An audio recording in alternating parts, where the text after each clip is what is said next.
capitaliste même chose inégalité yi mu indi ci àdduna bi parce que dañu ni buñ ko indee xëy na nit ñi dinañu gën a am dinañu gën a dund waaye boo ko dee xool li muy indi li Cheikh Hamidou Kane di wax nee na développement nekkul ci am xaalis rek mais ni ñu koy tasaaree la bu fekkee développement ci ñenn nit la ñoom ñoo yor xaalis ñeneen ñi amuñu loolu développé te capitalisme loolu la créé ñenn ñoo koy aakimoo ñeneen ñi duñu yor dara alors léegi nag ñu ni comme yooyu yëpp doxul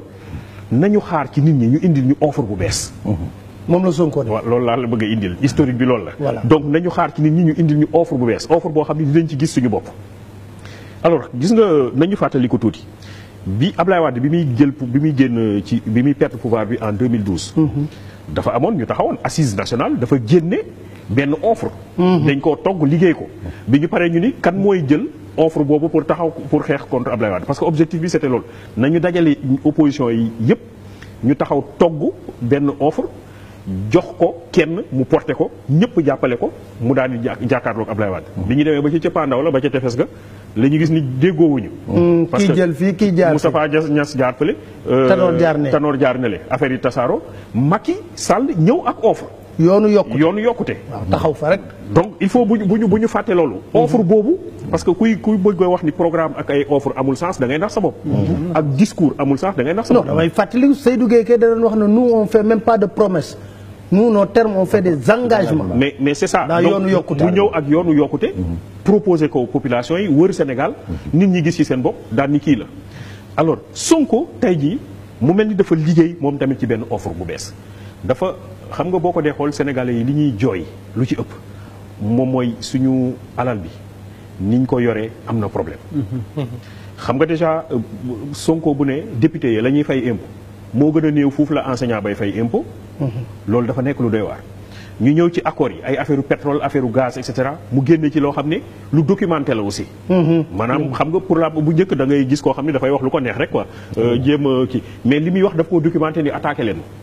alors terre bi ba pare défier leen moom ne leen ku bëgg na nga ñëw débattre ak man ci dossier bi terre bi ñu nit ñaata milliards la mu ni du loolu moom am na ay preuves yu wane ni tant de milliards ba léegi gisuma kenn ku taxaw daal di koy weddi alors au-delà de ces yu ndaw yooyu muy taxaw mu ni moom ci discours la ne bind livre wala bind boog ay livre daan ni sama xalaat samay solution yu may proposé ni ngi nii mobiliser les jeunes ñu ci bëri gis ci seen bopp alors kon mu mel ne au lieu que ñu nekk ci politique di saagante di waxante lu ñaaw di sànni xeer diw li mu def baaxul mooy man lii laa xalaat voilà plutôt que di nekk fii nii diw dafa ñaaw kii dafa bon kële nañ ko rey moom dafa ne man lii laa xalaat gis nga loolu Almaami Souleymane Baal bi muy jiitee la révolution des Ñanki Torodo en 1776 au Fouta di muy ñëw dafa indi programme dafa indi proposition te boo dee xool un peu proposition yi boo xoolee principe de gouvernance yi mu développé da nga koy gis ca Sonko maanaam bonne gouvernance njiit ba na mu war a taxawe réew mi ni ñu ko war a yore alalu réew mi naka lañ ko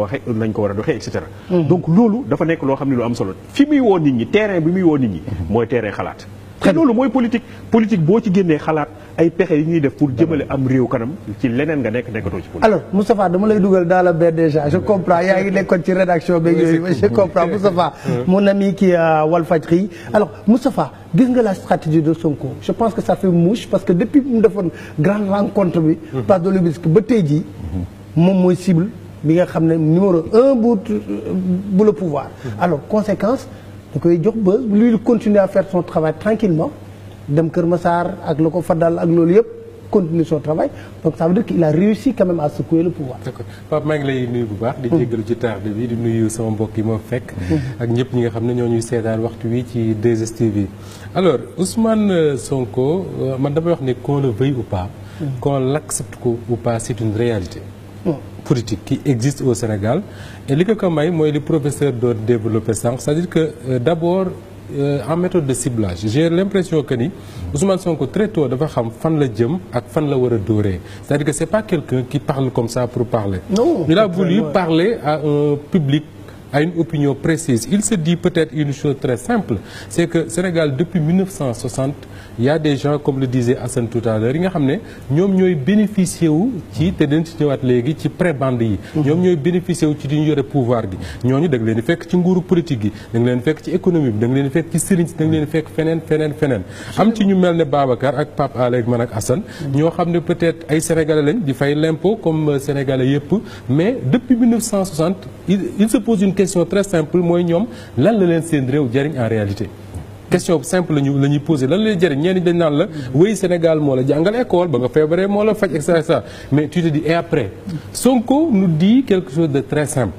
moo di ne man je veux une chose bu yomb mooy li nga xam ne moom la Sénégalais yi di produire ñun ñëpp ñu séddoo ko. c'est ce qu'il dit. et c'est pas que buñ ko capturer. ñun ñëpp ñu yem ci exactement buñ ko capturer suñ dee wax pouvoir ñun ñëpp ñu mën ci am accès mais boo xoolee Sénégal ni muy doxee et je crois que Khadim Samb l'avait dit une fois sur ce même plateau. en parlant de football mu doon wax ne li ko jaaxal mooy footballu Sénégal depuis 1960 ba léegi les mêmes têtes ñoo fay nekk di remplacer ñun aussi Sénégal dafa mel ne dafa am une famille de gauche une famille de droite ñoom ñooy remplaçante ci pouvoir bi. depuis Senghor pare jox Abdou Diouf les mêmes ñoo fi des Abdou Diouf pare jox Abdoulaye Wade mu renouveler un peu sa famille Abdoulaye Wade pare ñëw jox Macky Sall mu boole ñi nga xam ne depuis 1960 ñooñu teg lu ñu naqari ci àdduna mu boole leen def leen ci génn nguur ànd ak ñoom mooy ñan mooy Moustapha Niasse mooy